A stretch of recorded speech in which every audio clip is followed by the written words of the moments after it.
ओम शांति 12 सितंबर 2023 ईश्वरीय ज्ञान आज की मुरली। मीठे बच्चे, तुम्हें 100% सर्व गुणों में संपन्न बनना है। दिल दर्पण में देखना है कि हम कहाँ तक पावन बने हैं। प्रश्न: तुम बच्चे कौन सा उत्सव रोज मनाते हो और मनुष्य कौन सा उत्सव मनाते हैं? उत्तर: तुम दैवी धर्म की स्थापना का अर्थात भारत को स्वर्ग बनाने का उत्सव रोज मनाते हो। रोज तुम्हें मनुष्य को देवता बनाने की सैंपलिंग लगानी है। वे मनुष्य तो जंगल के कांटों की सैंपलिंग लगाते और नाम देते हैं वनोत्सव।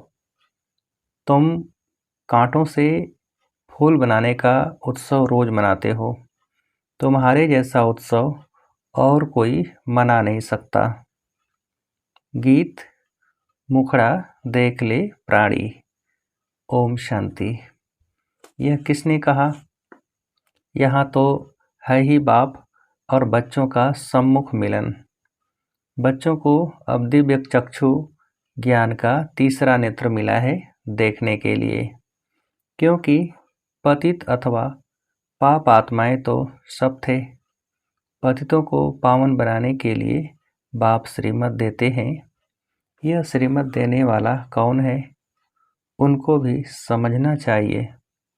वही बोलते हैं आत्माओं को। आत्मा जानती है मैं इस शरीर से अच्छे कर्म किए हैं या बुरे कर्म किए हैं। बाबा तुम बच्चों को समझ देते हैं यह तो जरूर है सब पतित थे। अभी तुम देखो हम कहाँ तक पावन बने हैं और दैवी गुण धारण किए हैं। दैवी गुण धारण कराने वाला है सर्व गुणों का सागर बाप। वह बैठ समझाते हैं। मनुष्य तो गाते हैं मुझ निर्गुण हारे में कोई गुण नहीं। खुद कहते हैं हमारे में गुण नहीं है। अब तुम बच्चों को फिर 100% सर्वगुण संपन्न बनना है। कहते हैं अपने दिल दर्पण में देखो। जब सर्वगुण संपन्न बनेंगे तभी मनुष्य तुम श्री लक्ष्मी व श्री नारायण को वर सकेंगे। पहले पहले तो बाप का परिचय देना चाहिए। ऐसा जो बेहद का बाप है जिसके लिए गाते हैं तो माता पिता हम बालक तेरे। उस परम पिता की बड़ी महिमा है। कहते हैं शिवाय नमः। अब वह तो स्वर्ग का रचयिता है। जरूर हमको बाप से स्वर्ग का वर्षा लेने का हक है। बेहद के बाप का वर्षा स्वर्ग की बादशाही है जो हमको देते हैं। भारत को स्वर्ग की बादशाही थी, अभी नहीं है। जरूर बाप से ही मिली थी। भारत ही सचखंड बनता है। सच शिव बाबा का यह जन्म स्थान है। यह कोई नहीं जानते। शिवरात्रि गाई जाती है, वह कौन सी? श्री कृष्ण की भी रात्रि, शिव की भी रात्रि दिखाते हैं। श्री कृष्ण का तो माँ के गर्भ से जन्म हुआ है। शिव बाबा के लिए जन्माष्टमी तो वास्तव में नहीं कहेंगे। शिव बाबा आते ही तब हैं जब ब्रह्मा की रात होती है। रात के बाद दिन अर्थात कलयुग का अंत और सतयुग की आदि होती है। इसको कहा जाता है घोर अंधियारी रात। यह बेहद की बात हो गई। हद की रात तो होती ही है, परंतु कलयुग अंत को घोर अंधियारा कहा जाता है। ज्ञानंजन सतगुरु दिया। सतगुरु ज्ञान सूर्य बाप को कहा जाता है। पहले पहले तो बाप और वर्षे का परिचय देना है। समझो कोई बादशाह को बच्चा नहीं है, किसी गरीब के बच्चे को गोद में लेता है तो बच्चा दिल में जानता है ना कि मैं गरीब था, अब मैं बादशाह का बच्चा हूँ। तुम भी जानते हो हम रावण का बनने से बहुत गरीब कंगाल बन गए थे। अभी हम बेहद के बाप के बने हैं। उनसे हमें स्वर्ग का वर्षा मिलता है। यह अच्छी तरह परिचय देना है और फिर लिखाकर लेना है। हमको बेहद बाप से बेहद का वर्षा मिलता है। यह ज्ञान और कोई दे नहीं सकता। सन्यासी तो घर बार छोड़ जाते हैं, वह फिर माँ बाप चाचा मामा आदि कहलाने से निकल गए खलास। यहाँ तो गृहस्थ धर्म की बात है। वह गृहस्थ धर्म का त्याग करते हैं। तुम बच्चों को बाप समझाते हैं। तुम सो देवी देवता गृहस्थ धर्म में थे, सर्वगुण संपन्न संपूर्ण निर्विकारी थे, और तुम स्वर्ग के मालिक भी थे। फिर पूज्य से तुम पुजारी बन अपनी पूजा भी करते हो। जब तुम पूज्य सो देवी देवता हो तो तुमको वहाँ पूजा करने की दरकार नहीं है। वैसे ही भारत देवी देवताओं का पूज्य कुल था। अभी पूज्य से पुजारी बने हो। फिर तुम बच्चों को पुजारी से पूज्य देवी देवता बनना है। इसलिए ही गाया जाता है, आप ही पूज्य आप ही पुजारी। बाप पूज्य और पुजारी नहीं बनते। बाप तो सदा पूज्य है ही। भक्ति मार्ग में ब्राह्मण लोग मंदिर में शिवलिंग रखते हैं, फिर बाप की बैठ पूजा करते हैं। हम उनके बच्चे हैं। हे परम पिता परमात्मा, ऐसे कहेंगे ना। वह तो है निराकार, आत्मा भी निराकार। शिव के पास जाते हैं तो कहते हैं परम पिता परमात्मा निराकार शिव। यह आत्मा ने कहा इन आर्गन्स द्वारा। अभी तुम बच्चे यह भी जान गए हो कि जो अच्छे कर्तव्य करके जाते हैं तो उन्हों की महिमा की जाती है। अभी तुम माता पिता उस निराकार को ही कहते हो। तुम्हारे सहज राजयोग और ज्ञान की शिक्षा से हम सुख घनेरे पाएंगे। उसके लिए तुम पुरुषार्थ कर रहे हो। कितनी सहज बात है। तुम प्रजापिता ब्रह्मा के बच्चे भी के प्रैक्टिकल में हो, सम्मुख बैठे हो। शिव बाबा और ब्रह्मा बाबा दोनों के सम्मुख हो। शिव बाबा को अपना शरीर तो है नहीं।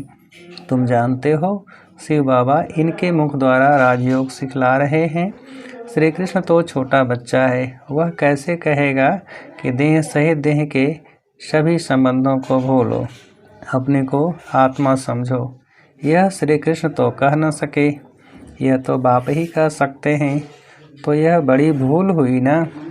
लक्ष्मी नारायण से लेकर यथा राजा रानी तथा प्रजा, उन सबको तो सुख मिला हुआ था। वही सब 84 जन्म ले तमो प्रधान बने हैं। मूल लक्ष्मी नारायण हुए ना। यथा राजा रानी तथा प्रजा। अभी फिर तुम आकर शूद्र से ब्राह्मण बने हो। यह तुम्हारा लीप जन्म है। लीप कहा जाता है धर्माओं को। तुम जानते हो हमारा यह ईश्वरीय जन्म है। दिन प्रतिदिन बाबा नई नई पॉइंट समझाते रहते हैं। जहाँ तक जीना है अंत तक तुमको पढ़ना है। पॉइंट्स निकलती रहेंगी, ऐड होती जाएंगी। ज्ञान यज्ञ भी अंत तक चलना है। रुद्र यज्ञ रचते हैं, मिट्टी के शालिग्राम बनाकर उनकी बैठ पूजा करते हैं। आत्मा की पूजा होती है। तुम जीव आत्माओं ने ही भारत को सिरताज बनाया है, तो आत्माओं की पूजा करते हैं। परमपिता परमात्मा बाप के साथ तुम भी सर्विस कर रहे हो, तो शिवलिंग के साथ शालिग्राम भी बनाते हैं। तो मुख्य पहले बाप का परिचय देना है। शिव बाबा ने जन्म लिया, परंतु माता के गर्भ से थोड़े ही जन्म लेते हैं। वह है ही निराकार। जैसे कोई शरीर छोड़ देता है, फिर उनकी आत्मा को बुलाते हैं श्राद्ध खाने के लिए, तो आत्मा को खिलाते हैं ना। आत्मा ही स्वाद लेती है। कड़वा मीठा दुख सुख ये आत्मा को भासता है। आत्मा में ही संस्कार हैं। आत्मा को सुख व दुख तब भासता है जबकि शरीर है। बाबा ने समझाया है सजा कैसे मिलती है। सूक्ष्म शरीर भी नहीं, स्थूल शरीर धारण कराए सजा देते हैं। गर्भ जेल में सजा खाते हैं। त्राहि त्राहि करते हैं, बस मुझे बाहर निकालो। गर्भ महल का भी मिसाल दिया हुआ है। बाहर निकलने नहीं चाहते थे। यह दृष्टांत है।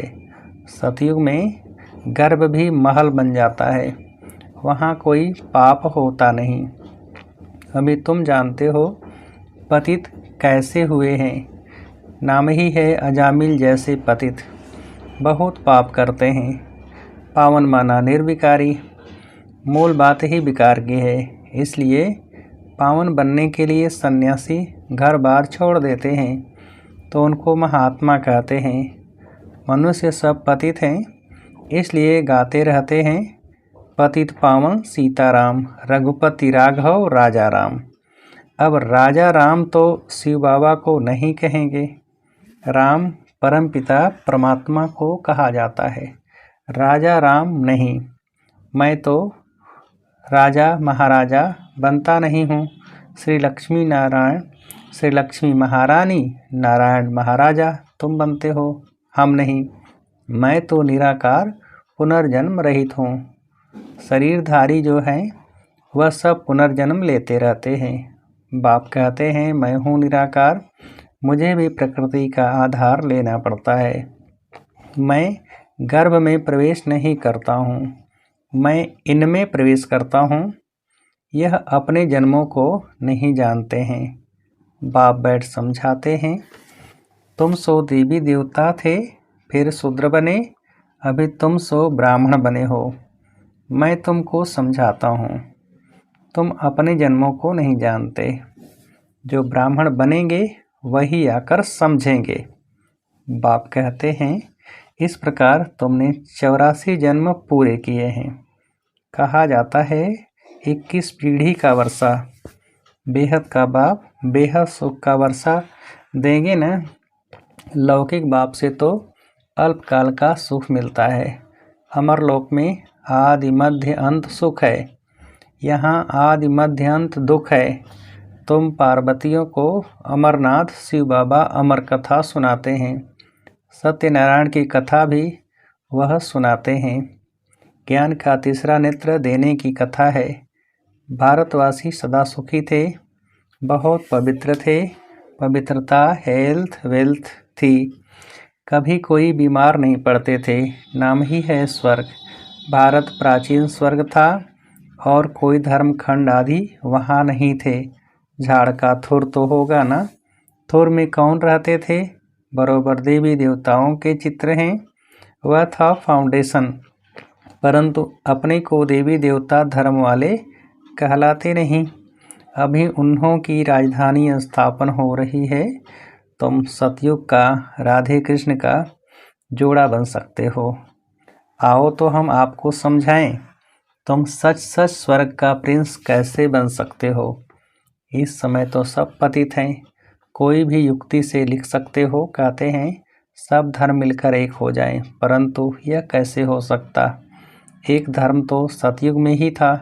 एक मत, एक भाषा थी, ताली नहीं बजती थी। विश्व के मालिक थे और कोई धर्म नहीं था। वह कैसे बने, फिर और धर्म कैसे आए, यह कोई भी बुद्धि नहीं चलाते हैं। जब बिल्कुल ही पतित बन जाते हैं तभी पतित पावन बाप आते हैं और धर्मों की पावन आत्माएं ऊपर से आती हैं। पहले धर्म स्थापक खुद आते हैं, फिर अपनी पिछाड़ी औरों को बुलाते हैं आओ। उनको तो सतो रजो तमो में आना है।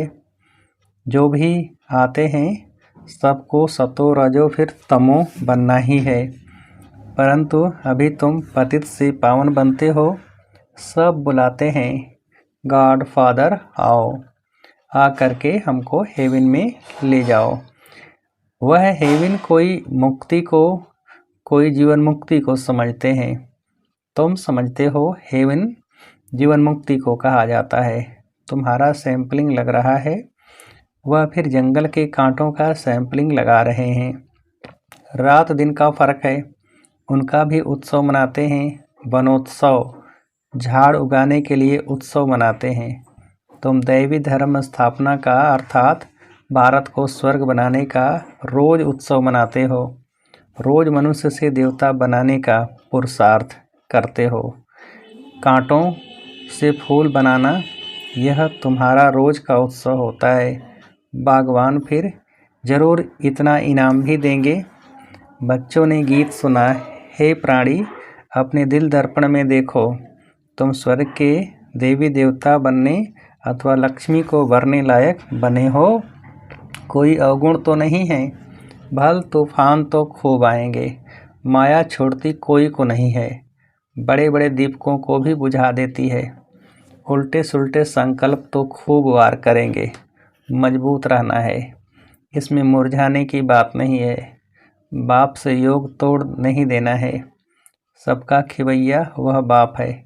विषय वैतरणी की बड़ी खाड़ी है, उसे तुम योग बल से पार करते हो। विषय सागर से पार होकर तुम क्षीर सागर में चले जाएंगे। विष्णु का राज्य क्षीर सागर में है, अर्थात घी की नदी बहती है। यहाँ तो घासलेट की, रक्त की नदियाँ बहती हैं। तुम बच्चे जानते हो, शिव बाबा की श्रीमत से हम शिवालय में जा रहे हैं, जहाँ हम सदैव सुखी रहेंगे। तुम सदा सुखी थे, माया ने दुखी बनाया है। गृहस्थ व्यवहार को अधर्मी बना दिया है। वहाँ है गृहस्थ व्यवहार धर्मी। अभी तुमको बाप श्रेष्ठाचारी दैवी गृहस्थ धर्म वाला बना रहे हैं। पहले पहले मुख्य है बाप का परिचय। तुम बाप का बनने से स्वर्ग का मालिक बन सकते हो। यह तो दुख धाम है। तुम स्वर्ग में जाते हो वाया मुक्ति धाम। इसलिए शिवपुरी विष्णुपुरी को याद करो। याद करते करते अंतमतिसो गति हो जाएगी। यह याद रखो, हमारे 84 जन्म पूरे हुए, फिर हम कल आकर राज्य करेंगे। दिल दर्पण में अपनी शक्ल देखते रहो। कोई अवगुण तो हमारे में नहीं है। अच्छा, मीठे मीठे सिकिलते बच्चों प्रति माता पिता बाप दादा का याद प्यार और गुड मॉर्निंग। रूहानी बाप के रूहानी बच्चों को नमस्ते। हम रूहानी बच्चों की रूहानी बाप को नमस्ते। धारणा के लिए मुख्य सार। पहली पॉइंट, योग बल से विषय बैतरणी की बड़ी खाड़ी को पार करना है। उल्टे संकल्पों में मुरझाना नहीं है, मजबूत रहना है। दूसरी पॉइंट, पूजनीय बनने के लिए बाप के साथ भारत को सिरताज बनाने की सेवा करनी है। वरदान, ट्रस्टी बन लौकिक जिम्मेवारियों को निभाते हुए अथक रहने वाले डबल लाइट भव। विस्तार, लौकिक जिम्मेवारियों को निभाते हुए सेवा की भी जिम्मेवारी निभाना, इसका डबल लाभ मिलता है। डबल जिम्मेवारी है तो डबल प्राप्ति है, लेकिन डबल जिम्मेवारी होते भी डबल लाइट रहने के लिए स्वयं को ट्रस्टी समझकर जिम्मेवारी संभालो तो थकावट का अनुभव नहीं होगा। जो अपनी गृहस्थी अपनी प्रवृत्ति समझते हैं, उन्हें बोझ का अनुभव होता है। अपना है ही नहीं तो बोझ किस बात का। स्लोगन, सदा ज्ञान सूर्य के सम्मुख रहो तो भाग्य रूपी परछाई आपके साथ रहेगी। सदा ज्ञान सूर्य के सम्मुख रहो तो भाग्य रूपी परछाई आपके साथ रहेगी। अच्छा, ओम शांति।